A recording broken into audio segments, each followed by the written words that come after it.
તો દર્શક મિત્રો, આજે આવી ગયા છીએ અમે દેસલપરની અંદર કાના પાણીપુરી, જે આપણા ભાઈ છે, કડવા પાટીદાર છે, કાંતિભાઈ છે, એમને ત્યાં આવ્યા છીએ.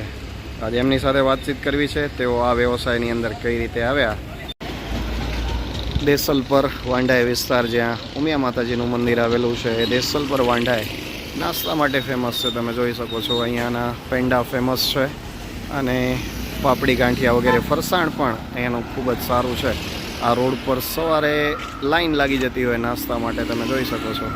અહીંયા અમારે શિવ રોટીવાલા જેકીભાઈ, એ પણ ફેમસ છે. એમની સાથે આપણે વાતચીત કરીશું, તમને એમનો પણ ઇન્ટરવ્યૂ તમને દેખાડીશું. જો પાણીપુરીનો ટેસ્ટ લઈ રહ્યા છે બંને મા દીકરો. ખૂબ જ ટેસ્ટી હોય છે. પાણી પણ એકદમ ટેસ્ટી હોય છે, સાથે ચિલ્ડ વોટર હોય છે. પાણી ઠંડુ હોય છે એટલે મજા આવી જાય. જો એમણે નામ લખ્યું છે કેજી પટેલ, કાના ટેસ્ટમાં બેસ્ટ પાણીપુરી.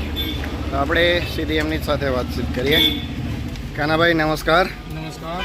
કેમ છો? મજામાં? એકદમ મજામાં. અમે આજે તમારા પાણીપુરી સેન્ટરની મુલાકાતે આવ્યા છીએ, બરાબર? તો કેટલીક વાતો તમારી સાથે શેર કરવી છે. તો કાનાભાઈ, તમે આ વ્યવસાયની અંદર ક્યારથી આવ્યા? આ વ્યવસાય આપણો કેટલા સમયથી ચાલે છે? મારે છે ને 2 વર્ષ કમ્પ્લીટ છે, 3જું વર્ષ ચાલુ છે. 3જું વર્ષ ચાલુ છે એમને? વાહ, બહુ સરસ. તો આના પહેલાં તમે શું કાર્ય કરતા? પહેલાં મારી કટલેરીની દુકાન હતી. ફૂટવેર અને કટલેરીની દુકાન હતી, બરાબર? તો ફૂટવેર અને કટલેરી તો એ તો એક શું કહેવાય, દુકાનની અંદર બેસીને કામ કરવાનું આરામથી, બરાબર? ગ્રાહકો સાથે કામ કરવાની મજા આવે. પણ આ વ્યવસાયની અંદર તમે આવી ગયા, બરાબર છે? તો આ વ્યવસાયની અંદર જોડાવાની પ્રેરણા તમને કેવી રીતે મળી? બસ અંદરથી એક શોખ હતો કે ફાસ્ટફૂડની લાઈનમાં જવું છે, બરાબર? તો છેલ્લા 5 વર્ષથી વિચારતા હતા. 5 વર્ષમાં તો ઘણું બધું, 5 વર્ષમાં આપણે હિંમત ભેગી કરવામાં બહુ ટાઈમ કાઢી નાખ્યો.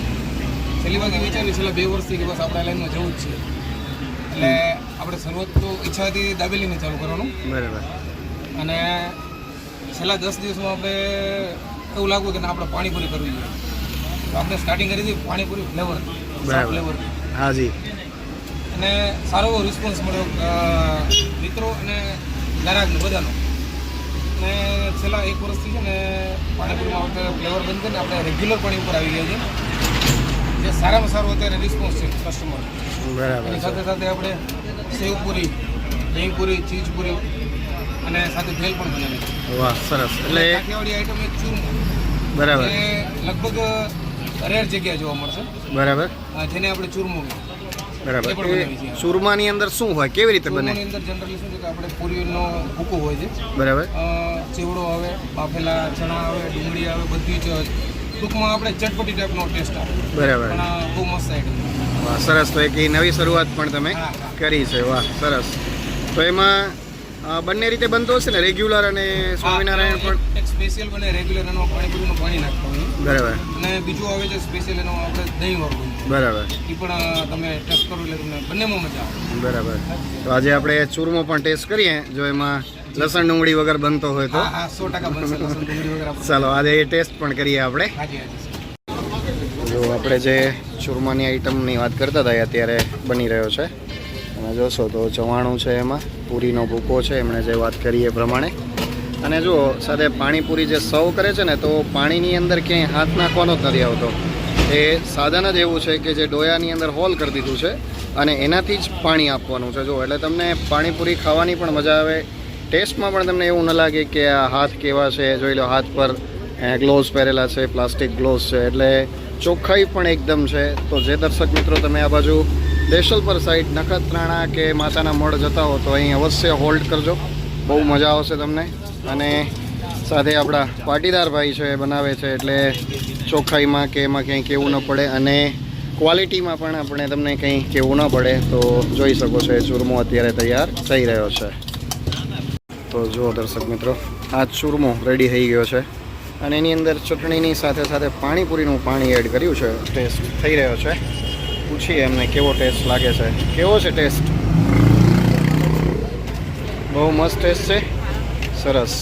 ભેલ જેવું લાગે છે કે કંઈ અલગ લાગે છે? અલગ લાગે છે એમ ને? સરસ. તો શું કહેશો? બરાબર. તો આપણા દર્શક મિત્રોને શું કહેશો? તો દર્શક મિત્રોને બરાબર, સરસ. અને એનો ટેસ્ટ તો બહુ મસ્ત છે, પણ આ બધી જે તૈયારી છે એ તૈયારી તમને કોણ કરી આપે? બધું તમે એકલા જ કરો છો? તૈયારીમાં છે ને એનામાં ખાસ તો છે ને મારી પત્નીનો બહુ સપોર્ટ છે. કારણ કે પત્નીના સપોર્ટ વગર છે ને મને હું નથી લાગતું કે આ લાઈનમાં આપણે સફળ થઈ. બરાબર. હું એમ કહું કે 50%થી વધારે સપોર્ટ એનો. સરસ. તો આપણે આ તકે રોશનીબેનને પણ અભિનંદન આપીએ. નામ બરાબર સાચું છે? હા, એકદમ. એને પણ અભિનંદન આપીએ કે આટલી મહેનત કરે છે અને સાથે મળીને આ વ્યવસાય ચલાવો છે.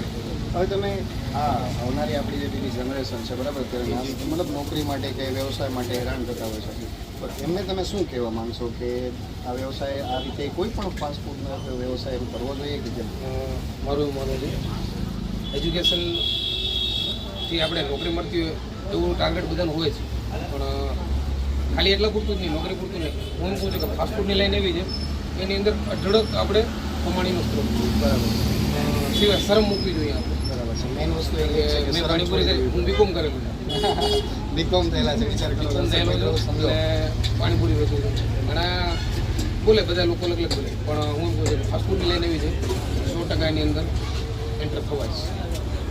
જરૂરી નથી કે બેરોજગાર જ કરી શકે, બધા કરી શકે. સારા ભણેલા અને એમાં ઘણેલા પણ કરે જ છે.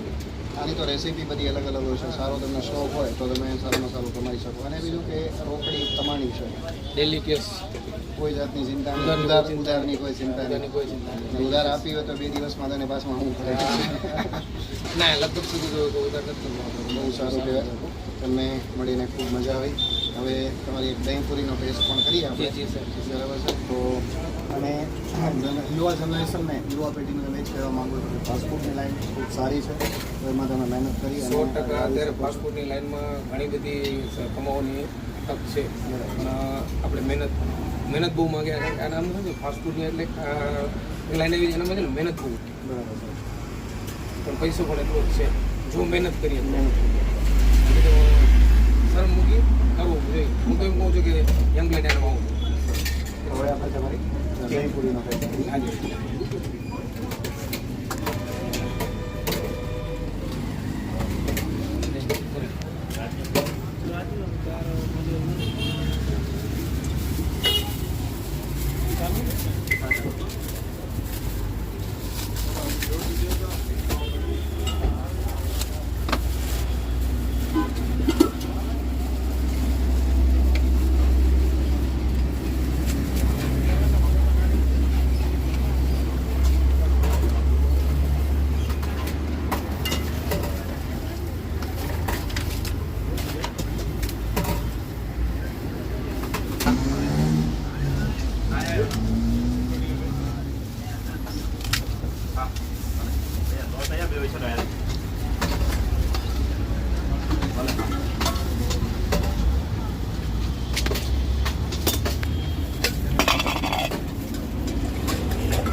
રેડી થઈ ગઈ છે દહીંપુરી, અને બહુ જોઈને જ એવું લાગે છે કે બહુ જ ટેસ્ટી હશે.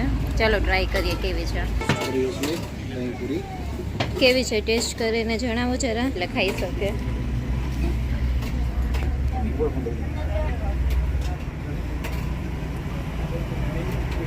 હા, તો આ પણ ટ્રાય કરાય ને.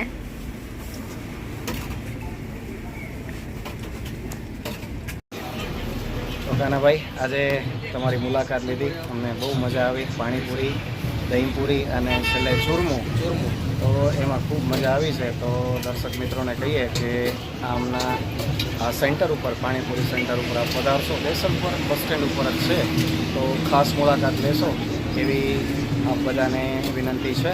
તો કાનાભાઈ, આપનો ખૂબ ખૂબ આભાર કે તમે અમને આટલો સમય આપ્યો, મારી સાથે વાતચીત કરી. ફરીથી મળતા રહીશું. ધન્યવાદ.